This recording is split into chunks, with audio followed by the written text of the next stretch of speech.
காட்டில் மலையும் குருவியும். ஒரு நாள் நம்பூர் காடு முழுவதையும் கருமேகங்கள் மூடி இருந்துச்சு. காட்டுல பலமான மின்னலும் இடியும் இடிச்சுக்கிட்டு இருந்துச்சு. அந்த நேரத்துல மீனுக்குருவி தன்னோட வீட்டுல உட்கார்ந்தபடியே வானத்தை பார்த்துக்கிட்டு இருந்துச்சு. அட, பெரிய மழை வரும் போல இருக்கு. குளிர்ந்த காற்று வேற வீசுது. இந்த காற்று என் முட்டை மேல பட்டுடக்கூடாது அப்படின்னு சொன்ன மீனுக்குருவி காற்று படாதது மாதிரி தான் முட்டைய மூடி வச்சது. பிறகு அடுப்போட பக்கத்துல போய் காஃபி போடுற வேலைய தொடங்குச்சு. அந்த நேரத்துல ஆந்தை பாட்டி மீனுக்குருவியோட வீட்டுக்கு பறந்து வந்தாங்க. ஆந்தை பாட்டி, வாங்க வாங்க. என்ன பாட்டி, இந்த நேரத்துல என் வீட்டுக்கு வந்திருக்கீங்க? மீனு, உன் முட்டையில இருந்து குழந்தை வெளியே வந்துடுச்சாம்மா. உன் குழந்தைய பார்க்கலான்னு தான் நான் ஆசையா வந்தேன். அப்படியே ஆந்தை பாட்டி, ரொம்ப சந்தோஷம். ஆனா என் குழந்தை முட்டையில இருந்து வெளிவரதுக்கு இன்னும் 2 நாட்கள் இருக்கு பாட்டி. சரி சரி, அப்படின்னா நான் என் வீட்டுக்கு கிளம்புறேன். பாட்டி, வானிலை ரொம்ப மோசமா இருக்கு. எப்ப வேணும்னாலும் மழை வரலாம். வாங்க, நாம காஃபி குடிக்கலாம் அப்படின்னு சொன்ன மீனுக்குருவி ஆந்தை பாட்டிய தான் வீட்டுல உட்கார வச்சு சூடா காஃபி கொடுத்துச்சு. அந்த நேரத்துல காட்டுல ஜோரா மழை பெய்யவும் ஆரம்பிச்சிடுச்சு. உனக்கு விஷயம் தெரியுமா? ராணிக்காகமும் முட்டையிட்டு இருக்கா. அநேகமா உங்க 2 குழந்தைங்களும் ஒரே நேரத்துல முட்டையில இருந்து வெளிவருவாங்கன்னு நினைக்கிறேன் அப்படின்னு 2 பறவைகளும் பேசிக்கிட்டு இருந்த நேரம் காலுக்காக ஒரு கொடையை எடுத்துக்கிட்டு வேகமா மீனுவோட வீட்டை நோக்கி பறந்து வந்துச்சு. ஆந்தை பாட்டி, உங்களை தேடி உங்க வீட்டுக்கு போனேன். நீங்க இங்க இருக்கிறதா சொன்னாங்க. சீக்கிரம் என் கூட வாங்க. அலு, இருப்பா. என்ன ஆச்சு? ஒரே பதட்டமா இருக்க. எங்க வீட்டுல இருக்கிற முட்டை ரொம்ப நேரமா அசைஞ்சுக்கிட்டு இருக்கு. குழந்தை முட்டையில இருந்து வெளிவர கஷ்டப்படுறான்னு நினைக்கிறேன். சீக்கிரம் என் கூட வாங்க.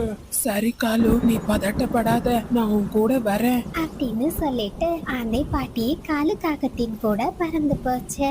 காலுக்காகமும் ஆந்தை பாட்டியும் வீட்டுக்கு போய் பார்த்த நேரம் ராணிக்காகத்தோட முட்டையில இருந்து ஒரு அழகான குழந்தை வெளிவந்திருந்துச்சு. காலு, பாத்தீங்களா என் குழந்தை எவ்வளவு அழகா இருக்கான்னு? ராணி அழகா இருக்கான்னா அவன் என்ன மாதிரி இருக்கான்னு தான் அர்த்தம். ரொம்ப தான். என் குழந்தை அப்படியே என்ன மாதிரியே இருக்கா அப்படின்னு காலுவும் ராணியும் பேசிக்கிட்டு இருந்த நேரம் ஆந்தை பாட்டி சின்ன குழந்தைய பார்த்தாங்க. ராணி, உன் குழந்தை ரொம்ப ஆரோக்கியமா இருக்குமா. குழந்தைக்கு 7 நாட்கள் நீ எந்த தானியத்தையும் கொடுக்க கூடாது. பழுத்த பழங்களை தான் கொடுக்கணும், புரியுதா? சரி ஆந்தை பாட்டி, அதெல்லாம் எனக்கு தெரியும். நான் பாத்துக்கிறேன். அப்படியே அந்த நாள் முடிஞ்சு போச்சு. மறுநாள் காலையில மீனுக்குருவியோட முட்டையில இருந்து ஒரு அழகான குழந்தை வெளிவந்துச்சு. தான் குழந்தைய பார்த்த மீனுக்குருவி ரொம்பவும் சந்தோஷப்பட்டுச்சு. இப்படியே ஒரு 2 நாட்கள் கடந்து போச்சு. மீனுக்குருவியோட குழந்தை சரியா எதையுமே சாப்பிடுறது இல்ல. அது எப்போதுமே தான் கூட்டுல படுத்து தூங்கிக்கிட்டே தான் இருந்துச்சு. என்ன இது, என் குழந்தை சரியா சாப்பிடுறதும் இல்ல, எப்ப பார்த்தாலும் தூங்கிக்கிட்டே இருக்கு. இத பத்தி ஆந்தை பாட்டி கிட்ட கேட்டா தெரியும் அப்படின்னு சொன்ன மீனுக்குருவி ஆந்தை பாட்டிய கூட்டிக்கிட்டு தன்னோட வீட்டுக்கு வந்துச்சு. ஆந்தை பாட்டியும் மீனுக்குருவியோட குழந்தைய பரிசோதிச்சாங்க. மீனு, உன் குழந்தைக்கு ஏதோ பிரச்சனை இருக்கிறது மாதிரி தெரியுதுமா. இத பத்தி நாம டாக்டர் கிட்ட கேட்டாதான் ஒரு தெளிவான விடை கிடைக்கும். சரி ஆந்தை பாட்டி, நான் இப்பவே டாக்டரை கூட்டிட்டு வரேன் அப்படின்னு சொன்ன மீனுக்குருவி கொஞ்ச நேரத்திலேயே டாக்டரை கூட்டிக்கிட்டு தன்னோட வீட்டுக்கு வந்துச்சு. டாக்டரும் மீனுவோட குழந்தைய பரிசோதனை செய்து பார்த்தாங்க. மீனு, உன் குழந்தைக்கு சரியான பருவத்திற்கேத்த வளர்ச்சி இல்லம்மா. உன் குழந்தை எல்லா விஷயத்தையும் ரொம்ப மெதுவா தான் பண்ணுவான். மற்ற குழந்தைங்கள மாதிரி எந்த செயலையும் அவனால வேகமா செய்ய முடியாது. டாக்டர், என் குழந்தையோட இந்த பிரச்சனையை தீர்க்கறதுக்கு வேற வழியே இல்லையா? மீனு, மருந்து மாத்திரைகளால இந்த பிரச்சனையை குணப்படுத்த முடியாதும்மா. உன்னோட அன்பாலையும் உன்னோட உறுதுணையாலையும் தான் இதை சரி பண்ண முடியும் அப்படின்னு சொல்லிட்டு டாக்டர் அங்கிருந்து போயிட்டாரு. டாக்டர் சொன்னதை நினைச்சு நீ வருத்தப்படாத அப்படின்னு சொல்லிட்டு ஆந்தை பாட்டி தன்னோட வீட்டுக்கு பறந்து போனாங்க. கொஞ்ச நாட்கள்லயே மீனுவோட குழந்தையின் குறைபாட காட்டுல இருந்த எல்லா பறவைகளும் ஒருத்தருக்கொருத்தர் பேச ஆரம்பிச்சாங்க. கலு, உங்களுக்கு ஒரு விஷயம் தெரியுமா? அந்த மீனுக்குருவியே ஒரு லூசு. அந்த லூசுக்கு இன்னொரு லூசு பறந்திருக்கா. ராணி, உன்கிட்ட எத்தனை வாட்டி சொல்லியிருக்கேன் இப்படி எல்லாம் பேசாதேன்னு. மகனே ராஜு, நீ அந்த மீனுவோட குழந்தைகிட்ட பேசாத சரியா? அப்படி பேசினா அதனோட வியாதி உனக்கும் ஒட்டிக்கும். சரிம்மா, நான் அந்த குழந்தைய கண்டா பேசவே மாட்டேன். இல்லைன்னா மட்டும் உன் பையன் பெரிய விஞ்ஞானி ஆயிடுவான். கலு, இப்ப நீங்க என்ன சொன்னீங்க? ஒன்னும் இல்ல ராணி. குழந்தை குக்குவும் அந்த காட்டுல இருக்கிற சின்ன பசங்க கூட விளையாடுறதுக்கு ரொம்பவும் முயற்சி செய்தான். ஆனா குக்குவோட இந்த பிரச்சனையால எல்லா குழந்தைகளும் குழந்தை குக்குவை வெறுத்து ஒதுக்குனாங்க. மீனுக்குருவியும் தினம் தினம் தான் குழந்தைய ரொம்ப பாசமா பாத்துக்கிச்சு. ஒரு நாள் மீனுக்குருவி உணவை எடுத்துக்கிட்டு தன்னோட வீட்டுக்கு வந்துச்சு. அந்த நேரத்துல குழந்தை குக்கு தான் வீட்டுல இல்ல. குக்கு குக்கு, நீ எங்கப்பா போயிட்ட? ஐயோ, குக்கு எங்க போனான்னு தெரியலையே. நான் அவனை தனியா விட்டுட்டு உணவு தேட போயிருக்க கூடாது அப்படின்னு சொன்ன மீனுக்குருவி தான் பையன் குக்குவை தேட ஆரம்பிச்சது. குழந்தை குக்கு ஒரு மரத்தோட கிளையில உட்கார்ந்து தன்னோட நண்பர்கள் விளையாடிக்கிட்டு இருக்கிறத பார்த்தான். உடனே குக்குவும் அந்த சின்ன குழந்தைங்களோட பக்கத்துல பறந்து போனா. நீங்க ரெண்டு பேரும் என்ன விளையாடிக்கிட்டு இருக்கீங்க? நாங்க 2 பேரும் பந்து விளையாடிக்கிட்டு இருக்கோம். ஹே குக்கு, இது கூட தெரியலையா உனக்கு? டேய் தூக்கி, இது ஒரு லூசு. எங்க அம்மா இந்த லூசுக்கு கூட பேசக்கூடாதுன்னு சொல்லியிருக்காங்க. இதனால தனியா எதையுமே செய்ய முடியாதான். அந்த நேரத்துல மீனுக்குருவி தான் குழந்தைய தேடிக்கிட்டு அந்த இடத்துக்கு வந்துச்சு. குக்குவை பார்த்து மற்ற குழந்தைங்க இப்படி பேசுறத கேட்ட மீனுக்குருவி ரொம்பவும் வருத்தப்பட்டுச்சு. ராஜு, குக்கு கிட்ட இப்படி எல்லாம் பேசக்கூடாது. குக்கு கிட்ட நாம ரொம்ப பாசமா நடந்துக்கணும். டேய் தூக்கி, வா நாம வேற எங்கேயாச்சும் போய் விளையாடலாம் அப்படின்னு சொன்ன குழந்தைங்க தங்களோட விளையாட்டு பொருட்களை எடுத்துக்கிட்டு அங்கிருந்து பறந்து போயிட்டாங்க. குக்கு, நான் உன்னை எங்கெல்லாம் தேடினேன் தெரியுமா? உன்னை காணாததுமே அம்மா ரொம்ப பயந்துட்டேன். நீ என்கிட்ட சொல்லாம எதுக்கு இங்க வந்த? அம்மா, எனக்கு எப்போதுமே வீட்ல தனிமையா இருக்கிறது பிடிக்கவே இல்லம்மா. நான் விளையாடணும்னு ஆசைப்படுறேன். குக்கு, நீ கவலைப்படாத. இனிமே அம்மா உன் கூட விளையாடுறேன் சரியா? வா, நாம இப்போ நம்ம வீட்டுக்கு போலாம் அப்படின்னு சொன்ன மீனுக்குருவி குக்குவை கூட்டிக்கிட்டு தன்னோட வீட்டுக்கு பறந்து போச்சு. குக்குவோட இந்த நிலைமைய பார்த்த மீனுக்குருவி ரொம்பவும் வருத்தப்பட்டுச்சு. தான் குழந்தையோட தனிமையை போக்குறதுக்காக குக்குவுக்கு நிறைய குச்சிகளை எடுத்துட்டு வந்து வீடு கட்டுறது எப்படின்னு சொல்லி கொடுத்துச்சு. குழந்தை குக்குவும் தனியாகவே தினம் தினம் தான் வீட்டுல இருந்து சின்ன சின்ன வீடுகளை கட்டி விளையாடிக்கிட்டு இருந்தான். அம்மா, நான் மரத்தோட கிளையில ஒரு பெரிய வீட்டை கட்டணும்னு ஆசைப்படுறேம்மா. குக்கு, இது ரொம்ப நல்ல விஷயம்பா. வா, அம்மா உனக்கு உதவி செய்யறேன் அப்படின்னு சொன்ன மீனுக்குருவி குக்குவை கூட்டிக்கிட்டு ஒரு பெரிய மரத்தோட கிளைய நோக்கி பறந்து போச்சு. குக்கு, நீ இங்க இருந்து வீடு கட்டுற வேலைய தொடங்கன. அம்மா நமக்கு சாப்பிடுறதுக்கு ஏதாச்சும் உணவு எடுத்துட்டு வரேன் அப்படின்னு சொன்ன மீனுக்குருவி உணவு தேடுறதுக்காக பறந்து போச்சு. டேய் குக்கு, இங்க இருந்து என்னடா பண்ணிக்கிட்டு இருக்க? நான் வீடு கட்ட போறேன். என்ன, வாழை இலையில வீடு கட்ட போறியா? லூசு, யாராவது இப்படி பண்ணுவாங்களா? ஆனா குக்குவோ தன்னோட நண்பர்கள் கேலி பண்றத பொருள்படுத்தாம வீடு கட்டுற வேலைய தொடர்ந்து பண்ணிக்கிட்டே இருந்தான். இப்படியே சில நாட்கள் நகர்ந்து போச்சு. ஒரு நாள் காட்டுல பலமான மின்னலோட கனமழை பெஞ்சுக்கிட்டு இருந்துச்சு. திடீர்னு மீனுக்குருவியோட வீட்டின் மேற்கூரை உடைஞ்சு கீழே விழ ஆரம்பிச்சது. அம்மா, நான் மரத்தோட கிளையில ஒரு அழகான வீடு கட்டி வச்சிருக்கேம்மா. நம்ம அங்க போவோமா அப்படின்னு சொன்ன குக்கு மீனுக்குருவிய கூட்டிக்கிட்டு அந்த மரத்தோட கிளைக்கு பறந்து போனா. அந்த மரத்தோட கிளையில ஒரு அழகான வாழை இலை வீட குழந்தை குக்கு செய்து வச்சிருந்தான். மீனுக்குருவியும் குக்குவும் அந்த வாழை இலை வீட்டுல ரொம்பவும் பாதுகாப்பா இருந்தாங்க. கொஞ்ச நேரத்திலேயே மற்ற பறவைகளும் பாதுகாப்பான இடத்தை தேடி அந்த மரக்கிளையோட பக்கத்துல வந்தாங்க. இந்த வீடு ரொம்ப அழகா இருக்குமா? இத நீயா செஞ்ச? இது நம்மளோட குக்கு தான் செஞ்சா. குக்குவா செஞ்சா? இந்த வீடு நிஜமாவே ரொம்ப அற்புதமா இருக்கு அப்படின்னு எல்லா பறவைகளும் குழந்தை குக்குவை ரொம்பவும் பாராட்டுனாங்க. இத கேட்ட மீனுக்குருவி ரொம்பவும் சந்தோஷப்பட்டுச்சு.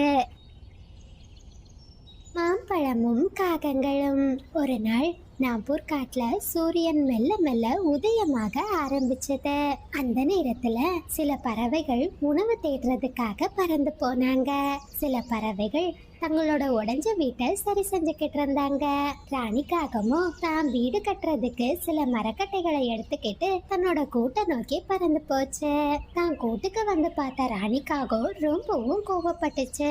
ஏன்னா ராணிக்காகத்தோட சோம்பேறி கணவர் சூரியன் விடிஞ்சு நிறைய நேரம் ஆன அப்புறமும் தன்னோட கூட்டுல படுத்து தூங்கிக்கிட்டு இருந்துச்சு. இந்த காலுவுக்கு இதே வேலையா போச்சு. ஹே காலு, சீக்கிரம் எழும்பு. சூரியன் உதிச்சு எவ்வளவு நேரம் ஆகிடுச்சு தெரியுமா? என்ன ராணி இவ்ளோ சீக்கிரமா என்ன எழுப்புற? நான் என்ன செய்யறது? என்ன என்ன செய்யறதா? ஒழுங்கா போய் சாப்பிடுறதுக்கு உணவு எடுத்துட்டு வாங்க. ராணி, என்னைக்குமே நீ தானே உணவு எடுத்துட்டு வருவ. இன்னைக்கு என்ன புதுசா என்ன போக சொல்ற? மழைக்காலம் வரப்போகுது. நான் மரக்கட்டைகளை எடுத்துட்டு வந்திருக்கேன். இத வச்சு நான் வீடு கட்ட ஆரம்பிக்கணும். இன்னைக்கு நீங்க தான் போய் உணவு எடுத்துட்டு வர போறீங்க. சீக்கிரம் கிளம்புங்க. நான் கண்டிப்பா உணவு எடுத்துட்டு வரேன். ஆனா கொஞ்ச நேரம் தூங்கிட்டு போறேனே. இப்படி எல்லாம் சொன்னா நீ கேட்க மாட்ட. உனக்கு ராணிக்காகவும் அந்த மரக்கட்டைகள்ல இருந்து ஒரு குச்சியை எடுத்தது. ராணி ராணி சொன்னா கேளு, என்ன அடிக்காத, நான் இப்பவே போயிடுறேன் அப்படின்னு சொல்லிட்டு காலுக்காகவும் ரொம்ப வேகமா அங்கிருந்து பறந்து போயிடுச்சு. கொஞ்ச நேரத்திலேயே ராணிக்காகவும் தான் எடுத்துட்டு வந்த விறகு கட்டைகளை வச்சு வீடு கட்டுற வேலைய தொடங்குச்சு. அந்த நேரத்துல மீனுக்குருவி அந்த பக்கமா பறந்து வந்துச்சு. ராணி அக்கா, வீடு கட்டுற வேலைய ஆரம்பிச்சிட்டீங்களா? நானும் என் வீட்டை சரி பண்றதுக்கு விறகு கட்டைகளை தான் தேடி போறேன். அம்மா, உங்களுக்கு இந்த மரக்கட்டைகள் எல்லாம் எங்க இருந்து கிடைச்சது? நம்ம காட்டோட நடுப்பகுதியில தான் அடர்ந்த மரங்களுக்கு நடுவுல நான் கொஞ்சம் விறகு கட்டைகளை கண்டுபிடிச்சேன். அப்படியே ராணி அக்கா, ரொம்ப நன்றி. நான் இப்பவே அங்க போறேன். மினு, இரு, எனக்கு வீடு கட்டுறதுக்கு இன்னும் கொஞ்சம் விறகு கட்டைகள் தேவைப்படும்னு நினைக்கிறேன். உனக்கு விறகு கட்டைகள் கிடைச்சதுன்னா எனக்கும் சேர்த்து கொஞ்சம் எடுத்துட்டு வரியா? சரி ராணி அக்கா, எனக்கு கிடைச்சா நிச்சயமா நான் உங்களுக்கு கொஞ்சம் தரேன் அப்படின்னு சொல்லிட்டு மீனுக்குருவி அங்கிருந்து பறந்து போச்சு. அதே நேரத்துல கழுகோட மனைவி சீலா முட்டையிடுறதுக்கு இன்னும் 2 நாட்கள் தான் இருந்துச்சு. இதனால கழுகு தன்னோட மனைவிய ரொம்ப பத்திரமா கவனிச்சது. அன்பே, இங்க பாத்தியா, உனக்காக பச்சை மாங்காயும் பழுத்த மாம்பழத்தையும் கொண்டு வந்திருக்கேன். உனக்கு எது தேவையோ அதை எடுத்து சாப்பிடு. ஆமா, உணவு எடுத்துட்டு வர்றதுக்கு இவ்ளோ நேரமா? எனக்கு இப்ப பசியே போயிடுச்சு. சீலா, இந்த நேரத்துல நீ நிறைய சாப்பாடு சாப்பிடணும். நீ தானே ஆசைப்பட்டு மாம்பழங்களை கொண்டு வர சொன்ன. ஆமா, நான் தான் கொண்டு வர சொன்னேன். ஆனா எனக்கு இப்ப சாப்பிட விருப்பம் இல்ல. நான் கொஞ்ச நேரம் இந்த காட்டை சுத்தி பார்த்துட்டு வரேன் அப்படின்னு சொல்லிட்டு சீலா கழுகு அங்கிருந்து பறந்து போச்சு. என்னது இது? இந்த பொண்ணுங்களையே புரிஞ்சிக்கவே முடியலையே. எவ்வளவு தூரம் பறந்து போய் நான் கஷ்டப்பட்டு இந்த மாம்பழத்தை தேடி கொண்டு வந்திருக்கேன். அதை சாப்பிடாம இப்படி போறாளே. முதல்ல நதிக்கு போய் தண்ணீர் குடிக்கணும், ரொம்ப தாகமா இருக்கு அப்படின்னு சொல்லிட்டு கழுகும் தண்ணீர் குடிக்கிறதுக்காக நதிக்கரையை நோக்கி பறந்து போச்சு. அந்த நேரத்துல காலுக்காக உணவு தேடினபடியே அந்த பக்கமா பறந்து வந்துச்சு. கழுகோட கூட்டுல இருந்த மாங்காய பார்த்ததுமே காலுக்காக ரொம்பவும் குஷியாகிடுச்சு. அடடே, எனக்கு இன்னைக்கு ரொம்ப அதிர்ஷ்டமான நாள் தான். நான் உணவை தேடி போக வேண்டாம், உணவே என்ன தேடி வந்திருக்கு. ஆனா இது கழுகோட கூடாச்சே. இந்த மாம்பழங்களை எடுக்கலாமா வேண்டாமா? இங்கதான் யாருமே இல்லையே. நான் இந்த மாம்பழத்தை எடுத்தா யாருக்கும் தெரியாது. இத கொண்டு போய் சீக்கிரம் ராணி கிட்ட கொடுத்துட்டு நம்ம வீட்டுல படுத்து நிம்மதியா தூங்க வேண்டியதுதான் அப்படின்னு சொன்ன காலுக்காக வேகமா இலைகளால ஒரு சின்ன பெட்டிய செய்து அதுல அந்த மாம்பழங்களை மறைச்சு வச்சு தன்னோட கூட்டுக்கு கொண்டு போச்சு. காலுக்காகம் போகிற வழியில கழுகும் தண்ணீர் குடிச்சுக்கிட்டு தன்னோட கூட்டை நோக்கி பறந்து போச்சு. கூட்டுக்கு வந்த கழுகு கூட்டுல மாம்பழங்களை காணாததுமே ரொம்பவும் அதிர்ச்சி ஆகிடுச்சு. என்ன இது? என்னோட மாம்பழங்களும் மாங்காயும் எங்க போயிடுச்சு? ஒருவேளை என்னோட மாங்காய்கள் கீழே விழுந்திருக்குமா? கீழேயும் எந்த மாங்காய்களும் இல்ல. அப்படின்னா ஏதோ ஒரு திருடன் தான் என்னோட மாம்பழங்களையும் மாங்காயையும் எடுத்துட்டு போயிருக்கான். ஒரு நிமிஷம், நான் வரும்போது அந்த காகம் தானே ஒரு பெட்டியை எடுத்துக்கிட்டு போய்கிட்டு இருந்துச்சு. ஒருவேளை அந்த காகம் தான் என்னோட மாம்பழங்களை எடுத்திருக்குமோ? அந்த காகத்தை நிக்க சொல்லி இலைகளை பிரிச்சு பார்த்தா தெரிஞ்சிட போகுது அப்படின்னு சொல்லிட்டு கழுகு காகத்தை பின்தொடர ஆரம்பிச்சது. கழுகு தான் பின்னாடி வர்றத பார்த்த காலுக்காக ரொம்பவும் பயந்துடுச்சு. ஐயோ, கழுகு என் பின்னாடி வந்துகிட்டு இருக்கு. ஒருவேளை என் மேல சந்தேகம் வந்திருக்குமோ? காலு, கழுகு கிட்ட மாட்டுனா அவ்வளவுதான், சீக்கிரம் பறந்து போ. அப்படின்னு சொல்லிட்டு காலுக்காக ரொம்ப வேகமா பறக்க ஆரம்பிச்சது. அட, என்ன இந்த காகம் என்ன பார்த்ததுமே இவ்ளோ வேகமா பறந்து போகுது? அப்படின்னு சொல்லிக்கிட்டே கழுகும் வேகமா பறக்க ஆரம்பிச்சது. அந்த காலுக்காகவும் ரொம்ப வேகமா பறந்து தன்னோட வீட்டுக்கு வந்துடுச்சு. கழு, என்ன ஆச்சு? இப்படி மூச்சரைக்க பறந்து வரீங்க, அப்படி என்ன அவசரம்? ராணி, ராணி, எனக்கு ரொம்ப பயமா இருக்கு ராணி. கழுகோட கூட்டுல இருந்து நான் மாம்பழங்களை திருடிட்டேன். அந்த கழுகு என் பின்னாடியே வந்துகிட்டு இருந்துச்சா, அதான் நான் பயந்து போய் ரொம்ப வேகமா பறந்து வந்தேன். ஐயோ காலு, போயும் போயும் கழுகோட கூட்டுலயா போய் திருடுவீங்க? எனக்கு தெரியாது. ஒழுங்கா இந்த மாம்பழங்களை கொண்டு எங்கேயாவது வச்சுட்டு வாங்க. அந்த கழுகு கண்டிப்பா நேரா நம்ம கூட்டுக்கு தான் வரும். சரி ராணி, நான் இப்பவே போறேன் அப்படின்னு சொல்லிட்டு காலுக்காக அந்த மாம்பழங்களை எடுத்துக்கிட்டு அங்கிருந்து பறந்து போச்சு. அண்ணே. எனக்கு கொஞ்சம் வேலை இருக்கு, நான் திரும்பி வர்றது வரைக்கும் இந்த பைய உங்க வீட்டுக்குள்ள வச்சிருக்கீங்களா? இல்ல முடியாது காலு, உன் பேச்சும் சரியில்லை, உன் மொழியும் சரியில்லை. நீ என்ன ஏதோ பிரச்சனையில மாட்டி விட பாக்குறேன்னு நினைக்கிறேன். நான் வச்சுக்க மாட்டேன், இங்க இருந்து எடுத்துட்டு போயிடு. கிளி இப்படி சொன்னதுமே காலுக்காக அந்த மூட்டையை எடுத்துக்கிட்டு மறுபடியும் பறந்து போச்சு. அந்த நேரத்துல கழுகோ வெவ்வேறு இடங்கள்ல காகங்களை தேட ஆரம்பிச்சது.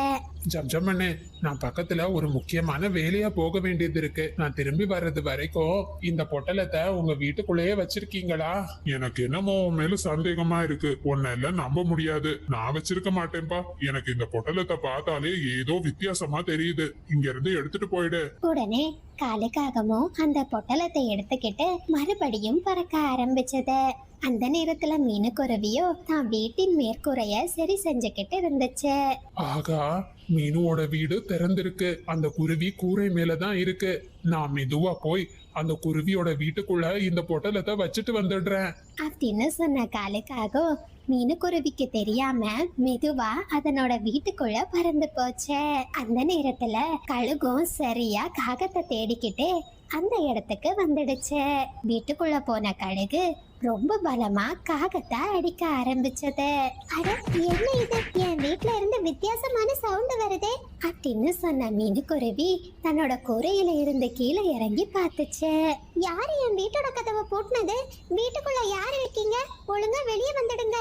உடனே கழுகு காகத்தை கூட்டிக்கிட்டு வீட்டோட வெளியே வந்துச்சு. கழுகாரே, என்ன இது? எதுக்காக காலுவை போட்டு இப்படி அடிச்சிருக்கீங்க? ஏ குருவி, இது மோசமான திருட்டு காகம். என்னோட கூட்டுல இருந்து மாம்பழங்களை எடுத்துட்டு வந்து அதை உன் வீட்டுல மறைச்சு வைக்க பாக்குது. நல்ல வேளை நான் இந்த பக்கமா வந்தேன், இல்ல உன் மேல சந்தேகப்பட்டு உன்னை சாகடிச்சிருப்பேன். நல்ல வேளை நான் தப்பிச்சேன். காலுவண்ணா, இனிமேலாச்சும் திருட்டு வேலைகள் செய்யாம திருந்தி வாழ பாருங்க.